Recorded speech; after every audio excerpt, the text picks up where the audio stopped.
Monsieur le ministre, monsieur le rapporteur, chers collègues, je vois qu'il y a de l'ambiance ici. Je vais parler de la PPL proposée par nos collègues républicains qui contient une partie avec lesquelles, évidemment, nous pouvons qu'être d'accord. C'est toutes celles qui visent à redonner du pouvoir d'achat en Français en supprimant un certain nombre de mesures qui ont été malheureusement prises par la majorité actuelle, que ce soit la réindexation des pensions, des retraites, des APL sur l'inflation. C'est un minimum syndical, mais bienvenu tout de même, car ce sont effectivement des couches populaires et moyennes qui sont touchées par ces mesures.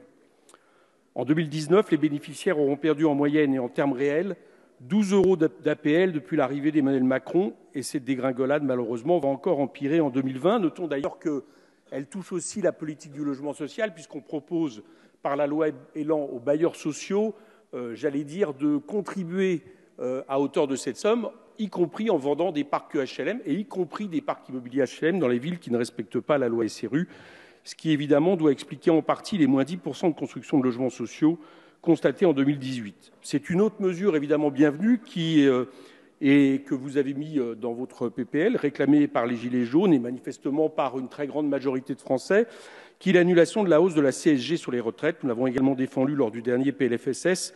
Il n'est pas normal que l'État paye une hausse de la CSG pour financer la suppression de cotisations des actifs. Ce gouvernement a mis à contribution des gens qui ont travaillé toute leur vie, souvent dans des conditions difficiles, pour financer un risque qu'ils ne courent pas, celui du chômage. Considérons que ça a touché 60% de retraités qui, entre la question de la désindexation et la hausse de la CSG, ont perdu pour une bonne part d'entre eux au moins un mois de pension. Nous aurions ajouté des mesures, vous l'imaginez bien, de ce type pour le pouvoir d'achat, par exemple l'augmentation des salaires, qui est un des problèmes constants par rapport aux revenus du capital depuis des années en France. Par exemple, le fait aussi d'estimer que dans notre pays, aucun retraité ne devrait en réalité être en dessous du SMIC si on veut bien considérer qu'une fois qu'on est à la retraite, l'espoir de promotion sociale s'éteint. Et de la même manière, personne ne devrait vivre en dessous du seuil de pauvreté dans ce pays.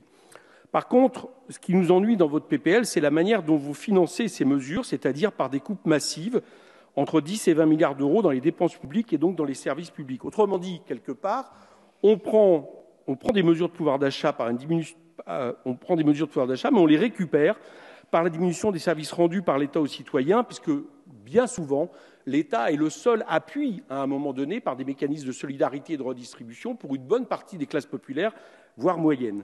Par exemple, si vous réindexez les APL sur l'inflation, mais que dans le même temps, il y a une politique publique qui, touche également la construction de logements sociaux, on voit bien que ça pénalise beaucoup de Français.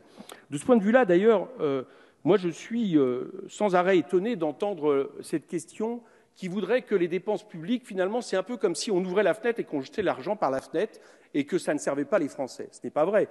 L'État, par les dépenses publiques, redistribue. L'État, par les dépenses publiques, met de l'argent, ne serait-ce que dans les emplois des fonctionnaires, par exemple, et évidemment fait bénéficier, sur telle ou telle commande touchant le bâtiment et autres, fait bénéficier beaucoup de secteurs de l'économie de ces mannes. D'ailleurs, j'observe qu'entre 2012 et 2016, je vous fais souvent cette remarque, la seule raison pour laquelle la France n'est pas rentrée en récession au moment de l'après-crise économique, alors que le marché privé était atone, c'est les dépenses publiques qui ont permis que ça ne rentre pas en récession, parce que les dépenses publiques sont aussi des recettes. À l'inverse, si on veut, par exemple, je peux vous donner des pistes, si on veut toucher des dépenses qui ne servent pas à grand-chose, c'est les recettes en moins, par exemple le CICE, 20 milliards d'euros par an, ça sera 40 milliards cette année, ou beaucoup d'exonérations qui favorisent toujours en réalité de l'argent qu'on donne aux entreprises, de l'argent qu'on donne au capital sans qu'on en voie trace en termes pour l'intérêt général et l'économie. Voilà quelles seraient les pistes que nous proposerions. Je voudrais terminer, malheureusement, il me laisse peu de temps, mais sur l'idée que cette dette qu'on nous présente comme insupportable, avec un bon sens qui laisserait penser que nous sommes comme une situation de chef de famille qui regarde un peu un foyer dépenser l'argent qu'il n'a pas, c'est comparer toujours la question des stocks et des flux. Rappelez-vous que la France n'est pas endettée, ce n'est pas vrai à 100% de son PIB, elle l'est endettée sur 7 ans. et que si on compare évidemment les stocks et les flux, on arrive à une situation alarmante qui n'a pas de réalité.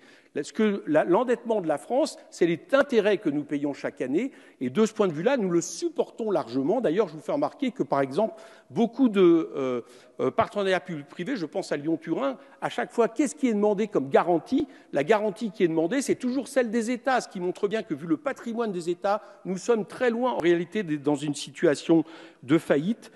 J'aurais bien voulu l'expliquer de manière plus large, mais cette question de dette, malheureusement, sert souvent, en réalité, une politique d'austérité qui sert l'idée d'une monnaie forte, qui sert l'idée d'une politique économique qui sert certainement l'Allemagne et les rentiers allemands, mais qui ne sert pas un pays comme le nôtre qui a besoin, au contraire, de redistribution du pouvoir d'achat et d'investissement sur le long terme. Merci.